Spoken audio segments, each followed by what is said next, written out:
Good morning, students. So, in this video, we will study the muscles and mechanism of muscles contraction. Okay, because this is a very important question that come in the exam. So, muscles contraction is one of most important question of 10 marks that come in the exam. Okay, let's start the muscles. So, first, before going the physiology of muscles contraction, let me tell you what is muscles actually. Okay. तो muscles the muscle belly consist of a large number of fasciculi. मतलब जो आप muscles देखते हैं ना, एक कोई सी भी एक्स वाई जेड डेल्टॉइड, तो वो मसल्स की जो वैली वैली मतलब बीच वाला मोटा वाला पोर्शन, इधर उधर तो लिगामेंट है, टेंडॉन्स है, जो बीच वाला मोटा पोर्शन है मसल्स वैली, वो बहुत सारे फेसिकुलाई से मिलके बना होता है। फेसिकुलाई एक प्लूरल टर्म है और फेसिकुलस एक सिंगुलर टर्म है। तो एक जो मसल्स बैली मतलब मसल्स के बीच वाला मोटा भाग बहुत सारे फेसिकुलाई से मिलके बना होता है। तो फेसिकुलाई मतलब फेसिकुलस का प्लूरल। ओके, तो each fasciculus consist of a large number of muscle fibre, और ईच जो फेसिकुलस है वो बहुत सारे मसल्स फाइबर से मिलके बना होता है। समझ रहे हैं आप? तो मसल्स की जो बैली है वो फेसिकुलाई से मिलके बनी हुई है, और जो फेसिकुलाई है वो एक प्लूरल टर्म है। इसका मतलब एक सिंगल फेसिकुलस बहुत सारे मसल फाइबर से मिलके बना हुआ है। अब एक छोटा सा मसल फाइबर उसकी बात करें तो एक single muscle fibre contains numerous myofibrils. तो एक मसल फाइबर के अंदर बहुत सारे मायोफाइब्रिल्स होते हैं। Each myofibril is divided into a number of compartment by Z lines. तो जो मायोफाइब्रिल्स है, मतलब आप सोच रहे हो मसल्स बैली किससे मिलकर बनी है? फेसिकुलाई से। फेसिकुलाई एक सिंगल टर्म है, प्लूरल मतलब फेसिकुलस। फेसिकुलस किससे मिलकर बना है? मसल्स फाइबर से। और एक मसल्स फाइबर के अंदर बहुत सारे मायोफाइब्रिल्स होते हैं। क्या होते हैं? मायोफाइब्रिल्स। तो each myofibril is divided into a number of compartment by Z line.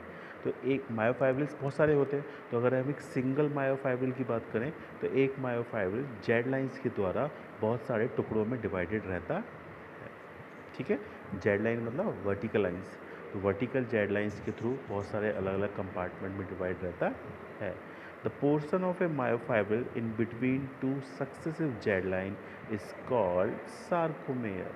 ठीक है, तो दो जेड लाइन के बीच वाला, अब दो जेड लाइन मतलब ये नहीं एक इधर की और एक उधर की, ऐसा नहीं, दो लगातार आने वाली जेड लाइन के बीच वाला स्पेस उसे कहते हैं सार्कोमेयर।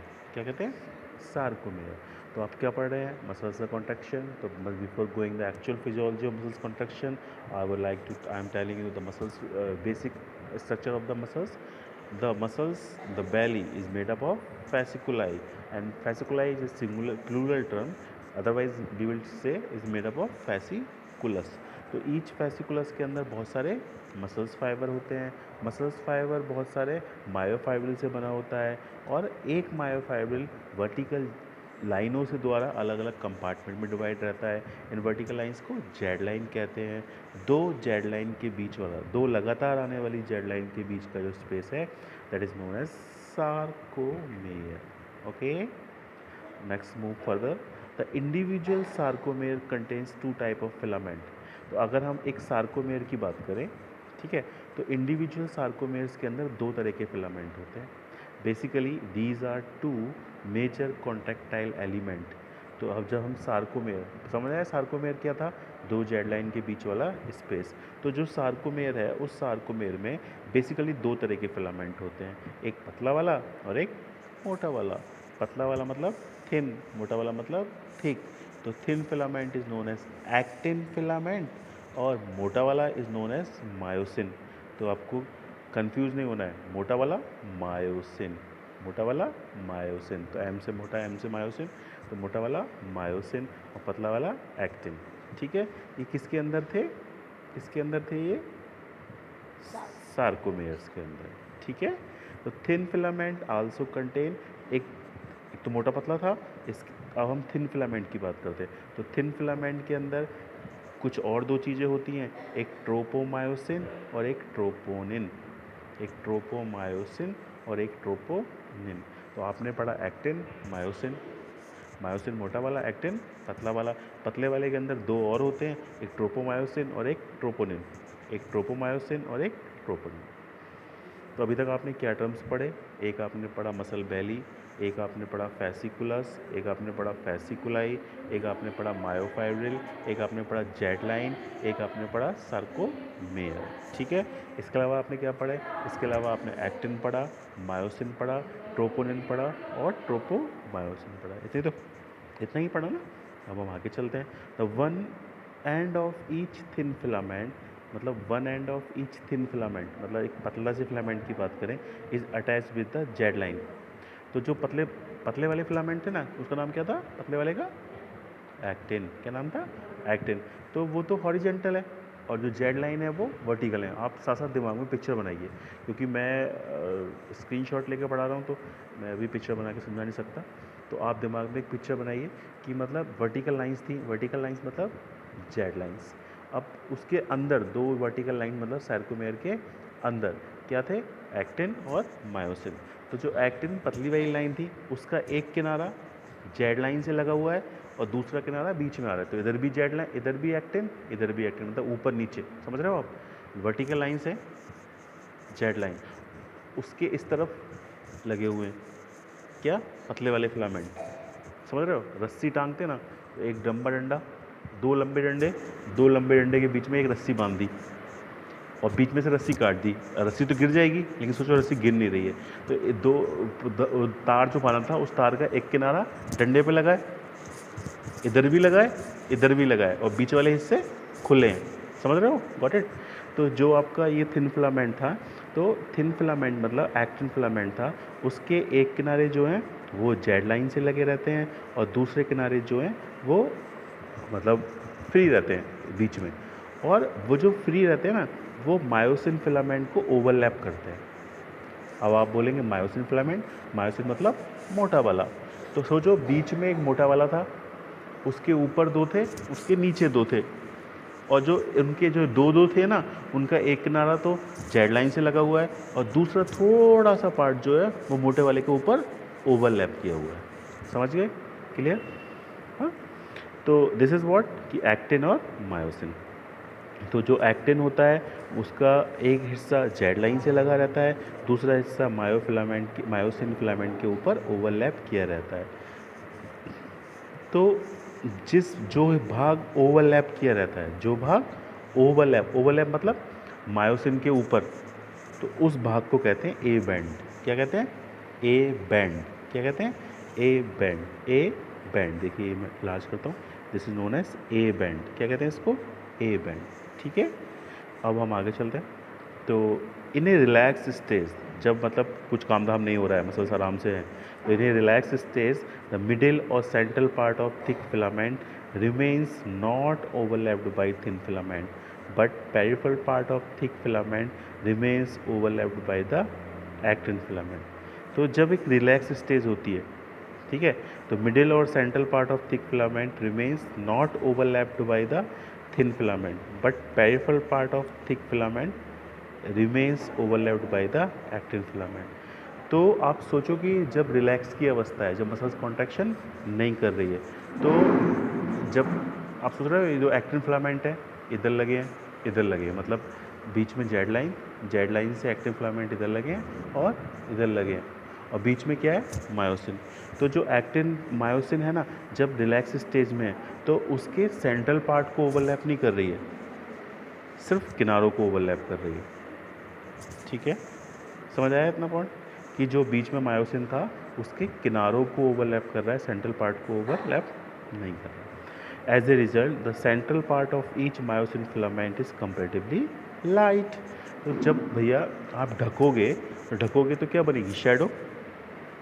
और जो हिस्सा नहीं ढका जाएगा वहाँ शैडो नहीं बनेगी, और बीच वाला हिस्सा ढका जा रहा है नहीं, तो बीच वाला हिस्से में शैडो बनेगी नहीं। जब शैडो नहीं बनेगी तो वो हिस्सा काला होगा या गोरा? ऑफ कोर्स लाइट कलर का होगा ना। तो दैट हिस्सा is of light colour, and that light वाला कंपेरेटिवली लाइट हिस्सा इज नोन है एच जोन। H zone. तो एक आपने ए वेंट पढ़ा था। ए वेंट क्या था? वो हिस्सा जो ओवरलैप कर रहा था एक्टिन फिलामेंट का, वो हिस्सा जो मायोसिन को ओवरलैप कर रहा था, और बीच वाला हिस्सा जो लाइट कलर का है जहाँ ओवरलैप नहीं हो रहा है, that is known as H zone. ठीक है, अब एच जोन तो एक बड़ा सा पोर्शन है, इतना बड़ा अप्रोक्सीमेटली। तो उस एच जोन का जो सेंट्रल पार्ट है, उस एच जोन का जो सेंट्रल पार्ट है वो कंपेरेटिवली डार्कर होता है, वो कंपेरेटिवली डार्कर होता है, उसको कहते हैं एम बैंड। क्या कहते हैं? M band. तो आपके पास 3 टर्म्स हैं, एक ए बैंड, एक एम बैंड और एक एच जोन। तो ए बैंड वाला कौन सा हिस्सा था? पेरिफेरल, जहाँ पे वो ढका हुआ था, दैट इज़ ए बैंड। जो हिस्सा ढका हुआ नहीं था दैट इज़ एच जोन। उस एच जोन का बीच वाला centre part that is M band. समझ आया इतना? आगे चलें।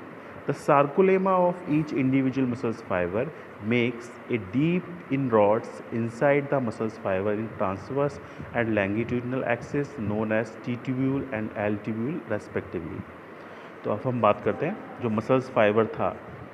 तो मसल्स फाइबर का जो sarcolemma, the term is sarcolemma not sarcomere. तो सार्कोमेयर क्या था?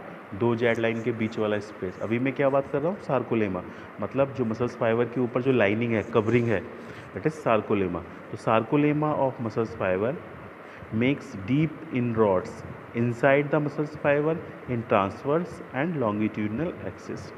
तो जो मसल्स फाइबर के ऊपर की जो पतली झिल्ली है ना, वो लंबी लंबी रॉड्स बनाती है। रॉड्स पता है, छोटी छोटी कील जैसी, वो क्या बनाती है? रॉड्स। ट्रांसवर्स डायरेक्शन में भी और लॉन्गिट्यूडनल डायरेक्शन में भी। तो जो ट्रांसवर्स डायरेक्शन में छोटी छोटी रॉड्स निकली हुई हैं उनको टी ट्यूब्यूल कहते हैं, और जो लॉन्गिट्यूडनल डायरेक्शन में निकली हुई हैं उनको एल ट्यूब्यूल कहते हैं। समझ आया इतना?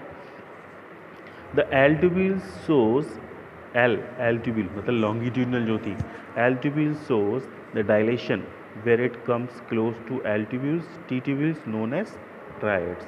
तो जो एल ट्यूब्यूल्स, एल मतलब लंबी वाली, टी मतलब ट्रांसवर्स वाली, तो जो लंबी वाली होती है ना उनमें डायलेशन होता है, उनमें डायलेशन होता है, मतलब वो कहीं चौड़ी होती हैं, लंबी लंबी गई ऊपर जाके फूल गई, तो दैट इज डायलेशन।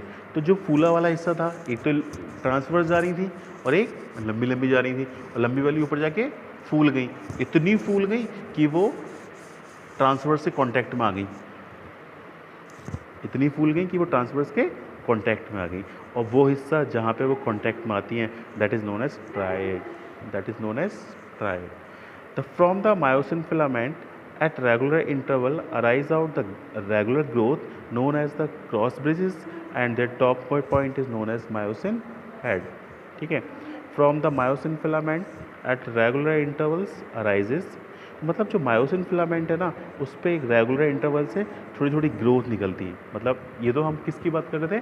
पूरे मसल्स फाइबर की। मसल्स फाइबर पे जो लेयर थी उस लेयर का नाम था, मसल्स फाइबर पे जो लेयर थी उस लेयर का नाम था सार्कोलेमा। क्या नाम था? सार्कोलेमा। और जो सार्कोलेमा था उस सार्कोलेमा से लॉन्गिट्यूडनल डायरेक्शन में और ट्रांसवर्स डायरेक्शन में छोटी छोटी रॉड निकल रही थी। उन रॉड्स को आप क्या बोल रहे थे? टी ट्यूब्यूल्स और एल ट्यूब्यूल्स। ठीक है, जो एल ट्यूब्यूल्स थी लंबी वाली वो ऊपर जाके मोटी हो जा रही थी, और जब वो मोटी हो जा रही थी तो वो टी ट्यूब्यूल से कांटेक्ट में आ रही थी, दैट हिस्सा इज नोन एज ट्रायड। ठीक है, from the myosin filament at regular interval arises out the growth known as cross bridge. तो जो मायोसिन था मोटा वाला उससे भी कुछ कुछ ग्रोथ निकलती है, उसको क्रॉस ब्रिज कहते हैं, और उन क्रॉस ब्रिज का जो ऊपर वाला पॉइंट है उसको मायोसिन हेड कहते हैं। तो this is the basic physiological structure of muscles. तो अब मसल्स की बात करें, मसल्स बहुत सारी किससे मिलके बनी हुई है? मसल्स की जो बैली है, बीच वाला मोटा वाला पार्ट है, साइड में तो टेंडाउन्स है, टेंडाउन से वो चिपकी हुई है, जो बीच वाला मोटा वाला पार्ट है वो बहुत सारे फैसिकुलाई से मिलके बनी हुई है। फैसिकुलाई एक प्लूरल टर्म है, अदरवाइज वी विल से कि वो बहुत सारे फैसिकुलस से मिलके बनी हुई है।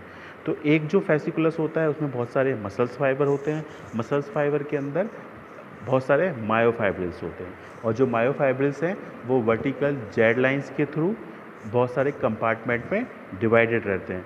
The portion of A myofibril in between two successive Z line is called sarcomere. तो जो जेड लाइन के बीच वाला स्पेस है उसको आप क्या कहते हैं? सार्कोमेयर। ठीक है, the individual sarcomere contains 2 type of filament. तो जो सार्कोमेयर है उसके अंदर 2 तरह के फिलामेंट होते हैं, एक पतला वाला और एक मोटा वाला। पतले वाले को क्या बोलेंगे? एक्टिन। मोटे वाले को क्या बोलेंगे? मायोसिन। जो पतला वाला है उसके अंदर फिर से 2 तरह के होते हैं, एक ट्रोपोमायोसिन और एक ट्रोपोनिन। ठीक है, अब हम पढ़ते हैं कि पतला वाला की स्ट्रक्चर कैसे होती है। तो लंबी लंबी जो लाइन थी दैट इज़ जेड लाइंस, और जो उस पर बीच में जो हॉरिजेंटल लगी हुई हैं वो पतला वाला, उस पतले वाले का एक हिस्सा लंबी लाइन से लगा हुआ है, दूसरा हिस्सा फ्री है। उस फ्री हिस्से के नीचे क्या है, मोटा वाला मतलब मायोसिन। तो वो हिस्सा जो मायोसिन के ऊपर ओवरलैप कर रहा है उसे हम क्या बोलेंगे, ए बैंड। क्या बोलेंगे, ए बैंड। और जो हिस्सा बीच में ओवरलैप नहीं करता है, जो हल्के रंग का होता है, that is known as H zone. और एच जोन का बीच सेंटर वाला पार्ट एम बैंड। ठीक है। और जो इंडिविजुअल मसल्स फाइबर की जो सार्कोलेमा है, सार्कोलेमा से लंबी लंबी मतलब ट्रांसवर्स डायरेक्शन में और लॉन्गिट्यूडनल डायरेक्शन में छोटी छोटी ट्यूब्यूल्स निकलती है, that is known as T tubule और एल ट्यूब्यूल। जो एल ट्यूब्यूल हैं उनका ऊपर वाला हिस्सा मोटा हो जाता है, इतना मोटा हो जाता है कि वो टी ट्यूब्यूल के कॉन्टैक्ट में आ जाता है, that is known as triad. और जो मायोसिन फिलामेंट है मतलब मोटा वाला है, उससे भी कुछ कुछ आउट ग्रोथ निकलती हैं, उन आउट ग्रोथ को क्रॉस ब्रिज कहते हैं। और क्रॉस ब्रिज का जो टॉप मोस्ट पॉइंट है, ऊपर वाला top most point, that is known as myosin head. ठीक है।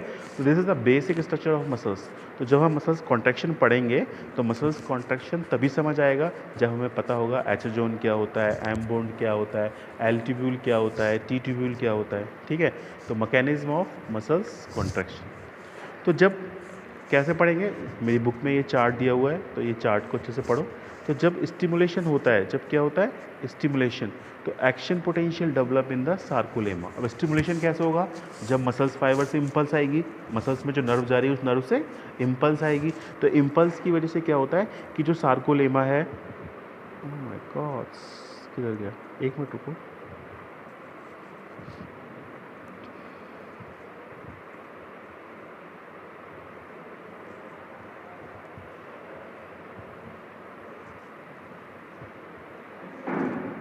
तो मसल फाइबर के ऊपर जो सार्कोलेमा है, सार्कोमेयर नहीं, क्या बोल रहा हूँ मैं, सार्कोलेमा मतलब ऊपर जो झिल्ली चढ़ी हुई है, उस सार्कोलेमा में एक्शन पोटेंशियल डेवलप हो जाएगा, मतलब करंट बहने लगेगा। ठीक है।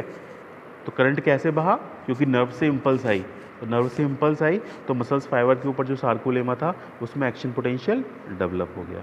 तो action potential proceeds along the sarcolemma, तब एक्शन पोटेंशियल चलेगा चलेगा चलेगा चलेगा and comes in contact with T tubules. T tubules L tubules पता है ना क्या है, तो वो जब चलते चलते झिल्ली को चलते चलते टी ट्यूब्यूल से कांटेक्ट में आएगा तो उसको बोल देंगे T tubule potential, that is known as T tubule potential. समझ आया। पहले उत्तेजना मिली, उत्तेजना कैसे मिली, क्योंकि नर्व से इम्पल्स आई, तो जब उत्तेजना मिली तो सार्कोलेमा में एक्शन पोटेंशियल डेवलप हो गया। अब वो एक्शन पोटेंशियल घूमता रहा घूमता रहा घूमता रहा, टी ट्यूब्यूल्स में पहुंचा, it is known as T tubule potential. अब आपको पता है ना कि जो टी ट्यूब्यूल्स का जो लंबी वाली ट्यूब्यूल्स हैं ऊपर से मोटी होती हैं, वो टी ट्यूब्यूल से कॉन्टैक्ट में आती हैं, that is known as triad.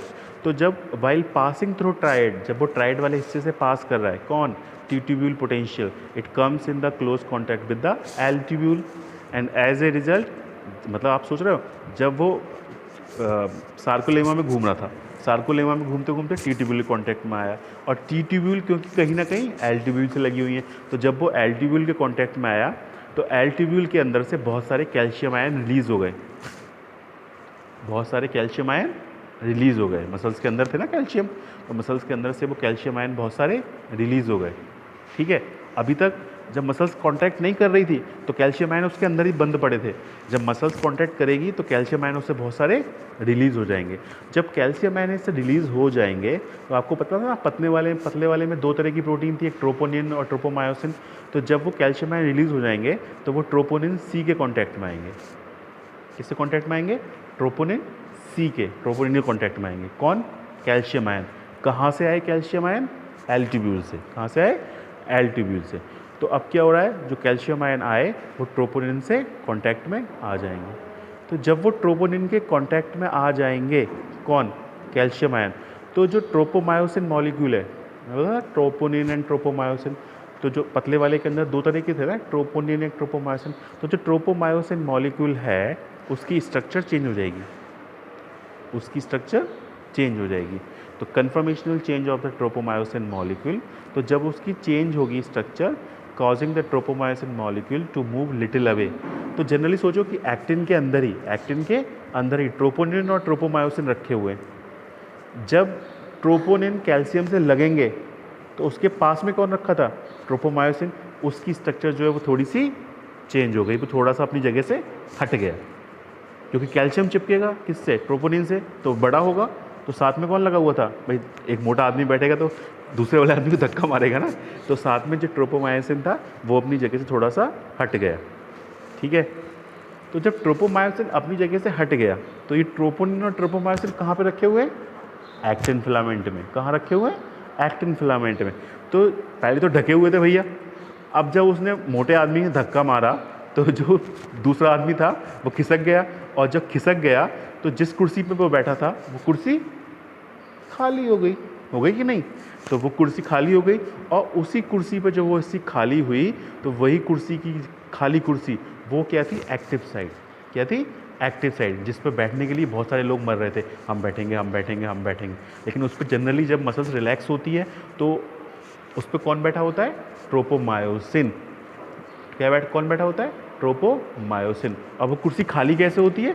जब मोटा आदमी बैठता है, मोटा आदमी मतलब कैल्शियम, कहाँ बैठता है? ट्रोपोनिन के पास, तो उसके साथ जो ट्रोपोमायोसिन था वो हट जाएगा और वो कुर्सी खाली हो जाएगी, और वो खाली कुर्सी जो होगी ना, that is the active site of actin filament. तो जब रिलैक्स हो रहा है मसल्स तो वो साइड जो है बंद है, लेकिन जब मसल्स कॉन्ट्रैक्ट करती है तो वो जो एक्टिव साइड है वो खुल जाती है, वो अनकवर्ड हो जाती है। समझ में आया बात? The myosin had attach itself with the actin because the myosin filament has a strong tendency with the combine with actin. अब आप सोचो, जो एक्टिव साइड थी किसकी? पतले वाले की, वो खाली हो गई। ठीक है, लेकिन मसल्स के अंदर टेंडेंसी है कि जो मोटा वाला है ना वो पतले वाले से चिपकने की हमेशा कोशिश करता है, लेकिन चिपक नहीं पाता। क्यों नहीं चिपक पाता? क्योंकि वो ढका हुआ रहता है। अब उसको मौका मिल गया, किसको? मोटे वाले को। किससे चिपकने का? एक्टिन से। क्यों? क्योंकि एक्टिन जो कैसी हो गई? अनकवर्ड। एक्टिन कैसी हो गई? अनकवर्ड। जब तक भैया कवर्ड थी, कपड़े उपड़े पहन के चिपकने का मन नहीं करता। जैसी वो, अब वो कैसी हो गई? अनकवर्ड। तो जब वो अनकवर्ड हो गई तो मोटा वाला, जिसकी टेंडेंसी थी पतले वाले से चिपकने की, तो मायोसिन फिलामेंट जो था वो एक्टिन से चिपकने के लिए तुरंत आ गया। When the actin and myosin filament join together, और जब एक्टिन और मायोसिन आपस में चिपक जाते हैं तो क्या चिपकेंगे कैसे? क्योंकि मायोसिन से क्या निकला हुआ है? छोटी छोटी दूरी पे क्या निकला हुआ है? Cross bridge. क्या निकला हुआ है? Cross bridge. तो वो चिपकेंगे किससे? क्रॉस ब्रिज की सहायता से। तो एक अलग चीज़ बन जाती है, जो एक्टिन पतला वाला और मायोसिन मोटा वाला, उन दोनों के मिलने से वो अलग चीज़ कहलाती है एक्टोमायोसिन। क्या कहलाती है? एक्टोमायोसिन। क्या कहलाती है? एक्टोमायोसिन। देखो रटना नहीं है आपको। कॉन्ट्रैक्शन हुआ, सबसे पहले स्टिमुलेशन हुआ। भैया स्टिमुलेशन कैसे होगा? क्योंकि नर्व फाइबर से सूचना आएगी, इम्पल्स आएगी। जब स्टिमुलेशन होगा तो जो सार्कोलेमा था, भैया सार्कोलेमा क्या था? जो मसल्स फाइबर की झिल्ली थी, उसके अंदर एक्शन पोटेंशियल बहने लगेगा। एक्शन पोटेंशियल बह रहा है, बहते बहते कहाँ पहुँचा? टी ट्यूब्यूल्स में, and it is known as T tubule potential. क्योंकि कहीं ना कहीं टी ट्यूब्यूल एल ट्यूब्यूल से लगी हुई है ट्राइड के थ्रू, तो जब वो एल ट्यूब्यूल में पहुँचेगा तो एल ट्यूब्यूल बहुत सारे कैल्शियम आयन रिलीज़ कर देंगी। अब कैल्शियम आयन रिलीज़ हुए तो वो किससे चिपकेंगे? जाके ट्रोपोनिन से। तो जब वो ट्रोपोनिन से चिपकेंगे तो ट्रोपोनिन के साथ में क्या रखा हुआ है? ट्रोपोमायोसिन। तो ट्रोपोनिन जब वो चिपकेंगे तो मोटा हो जाएगा और ट्रोपोमायोसिन को धक्का दे देगा, ट्रोपोमायोसिन उससे दूर हो जाएगा। तो दैट दूर हो जाना is known as conformational change. Conformational change. और जब वो दूर हो जाएगा तो जिस जगह को वो नॉर्मली ढका रहता था वो जगह कैसी हो जाएगी? अनकवर्ड। कैसी हो जाएगी? अनकवर्ड। अब भैया मौका देके सब लोग बैठे रहते हैं, तो जो मायोसिन है वो हमेशा तलाश में रहता है कि कब जाके एक्टिन से चिपकूँ। तो अब उसको मौका मिल गया कि वो एक्टिन से जाके चिपके। तो एक्टिन मायोसिन पे क्या लगे हुए हैं? छोटे छोटे मायोसिन पे क्या लगे हुए हैं? Cross bridge. क्या लगे हुए हैं? Cross bridge. तो क्रॉस ब्रिज की सहायता से मायोसिन एक्टिन से चिपक जाता है, और जब वो चिपक जाता है तो एक नई चीज़ बन जाती है। उस नई चीज़ को क्या कहते हैं? एक्टोमायोसिन। समझ आया आपको? द मायोसिन का had twist a little with in A groove of active side of actin filament. तो मायोसिन जो चिपक रहा है किसकी सहायता से चिपक रहा है? क्रॉस ब्रिज की सहायता से। वो उस नंगी साइड पे, नंगी मतलब अनकवर्ड साइज पे, उसके अंदर ऐसे ऐसे करता है। जैसे आप क्या कहते हैं, नाव चलाते हैं ना, नाव में चप्पू होता है, पानी की तरफ ऐसे चलाता है जो नाव। चप्पू मतलब हाथ से जाने वाली नाव। तो वो ऐसे ऐसे पानी निधारते हैं तो नाव आगे बढ़ती है। तो जो क्रॉस ब्रिज है वो एक्टिन की जो अनकवर्ड साइड है उसमें ट्विस्ट करेगा। अब एक एक्टिन या एक मायोसिन नहीं है, हजारों लाखों की संख्या में एक्टिन है और हजारों लाखों की संख्या में मायोसिन है। तो जब ये बहुत सारे क्रॉस ब्रिज चलते हैं एक साथ, किस पे, एक्टिन पे, तो ऐसा लगता है कि जैसे नदी के अंदर नाव बह रही है, नदी के अंदर नाव बह रही है। और इसी चीज़ को कहा गया है पावर स्ट्रोक। क्या कहा गया है? Power stroke. तो पावर स्ट्रोक का मतलब क्या होता है कि जो एक्टिन फिलामेंट होते हैं, द मूवमेंट ऑफ एक्टिन, ठीक है, एंड मैनी क्रॉस ब्रिज, मतलब एक्टिन के ऊपर क्रॉस ब्रिज एक साथ चल रहे हैं, ऐसा लगता है जैसे रिवर, और रिवर में बोट एंड ओवर चल रहा है, and this is known as power stroke. ठीक है। और sliding of actin filament over myosin filament, तो जब उसके ऊपर मायोसिन रगड़े जा रहा है, रगड़े जा रहा है, रगड़े जा रहा है, तो एक्टिन क्या होता है, अपनी जगह से थोड़ा सा मायोसिन की ओर चिपक जाता है, बढ़ जाता है, and this is known as muscular contraction. This is known as muscular contraction. पता है मसल्स में कॉन्ट्रैक्शन कैसे हुआ? एक सिंपल चीज़ कि आपने क्या हुआ कि नर्व्स में इम्पल्स भई, नर्व्स में इम्पल्स भई, नर्व्स में इम्पल्स भई, तो क्या हुआ कि जो एक्शन पोटेंशियल बहने लगा, किसमें? सार्कोलेमा में। जब सार्कोलेमा में एक्शन पोटेंशियल बहने लगा तो बहते बहते वो कहाँ आया? एल ट्यूब्यूल, टी ट्यूब्यूल तक, तो उसको टी ट्यूब्यूल पोटेंशियल कहेंगे। फिर टी ट्यूब्यूल कहीं ना कहीं एल ट्यूब्यूल से लगी हुई है, तो जब वो एल ट्यूब्यूल के पास आएगा तो एल ट्यूब्यूल कैल्शियम निकाल देंगी, वो कैल्शियम जो है ट्रोपोनिन से जाके चिपक जाएंगे। ट्रोपोनिन किसके अंदर रखी हुई है? एक्टिन के अंदर। जब वो ट्रोपोनिन चिपकेंगे तो ट्रोपोनिन बड़े हो जाएंगे, उनके साथ में कौन रखी हुई थी? ट्रोपोमायोसिन, उसको ढकेल देंगे। तो ढकेल देंगे तो वो एक्टिन की वो एक्टिव साइट थी वो अनकवर्ड हो गई। हमेशा टेंडेंसी में रहती है मायोसिन कि कब मुझे मौका मिले मैं एक्टिन से चिपकूँ। अब उनको मौका मिल गया तो वो मायोसिन से जगह जगह छोटे छोटे ग्रोथ निकली हुई है, उन ग्रोथ को क्रॉस ब्रिज कहते हैं। अब वो क्रॉस ब्रिज की सहायता से एक्टिन से आके चिपक जाते हैं, चिपक जाते हैं और उस पर ट्विस्ट करते हैं। क्या करते हैं? ट्विस्ट। बहुत सारे फिलामेंट हैं और बहुत सारे संख्या में एक्टिन और मायोसिन है, तो जब वो एक साथ ट्विस्ट करते हैं तो ऐसा लगता है जैसे नदी में नाव और ओर चल रहा है, बोट एंड ओर चल रहा है। तो इस घटना को क्या कहा गया है? Power stroke. जब एक्टिन और मायोसिन आपस में मिलते हैं तो एक नई स्ट्रक्चर बनती है, उसे क्या कहते हैं? एक्टोमायोसिन। अब एक्टिन क्या करता है? मोटे वाले मायोसिन की साइड पर फिसल जाता है, एंड दैट फिसलना इटसेल्फ इज मसल्स कॉन्ट्रैक्शन। ठीक है। देखो ये डायग्राम बनाया है, डायग्राम से समझने की कोशिश करना कि नॉर्मल अवस्था में क्या है कि ये तो मायोसिन का हेड है ट्विस्ट किया हुआ, ठीक है, और ये क्या था? ये स्ट्रक्चर थी ब्लू वाली, इसमें ट्रोपोनिन और ट्रोपोमायोसिन है। नॉर्मल अवस्था में क्या हुआ? कैल्शियम आया, जब कैल्शियम आया वो रिलीज़ हुआ तो क्या हुआ? इसकी जो कुछ साइड है वो अनकवर्ड हो गई, ये पीली वाली साइड। जब ये अनकवर्ड हो गई तो इस लाल वाले क्रॉस ब्रिज को मौका मिल गया ऐसे चिपकने का। अब लाल वाला क्रॉस ब्रिज जो है वो इस पीली वाले साइड से चिपकेगा, चिपकेगा, उसके अंदर घुसेगा, चिपकेगा, घुसेगा। देखो ये इसका इसका जो मुंह है उसके नीचे आ गया ना, तो वो चिपक रहा है, घुस रहा है, चिपक रहा है, घुस रहा है। तो फिर क्या होगा? जो एक्टिन फिलामेंट थी वो मोटे वाले के ऊपर फिसल जाएगी। ठीक, उसके ऊपर आ गई, लुक एट दिस डायग्राम, ठीक, उसके ऊपर आ गई। इसमें देखो ये ऐसे नहीं है, अभी इसमें ये ट्विस्ट कर रहा था, ट्विस्ट कर रहा है, ट्विस्ट कर रहा है, तो ट्विस्ट करने की वजह से वो उसके ऊपर ठीक फिसल गई, और जैसे ये फिसली मसल्स के अंदर क्या हो गया? कॉन्ट्रैक्शन। दूसरा डायग्राम मैं आपको दिखाता हूँ, ये मेरी नई वाली बुक के अंदर है। देखो ये क्या है? स्टेजेस है। तो नॉर्मल अवस्था में क्या होता है कि ये इससे दूर चिपके नहीं है, दूर है, ठीक है।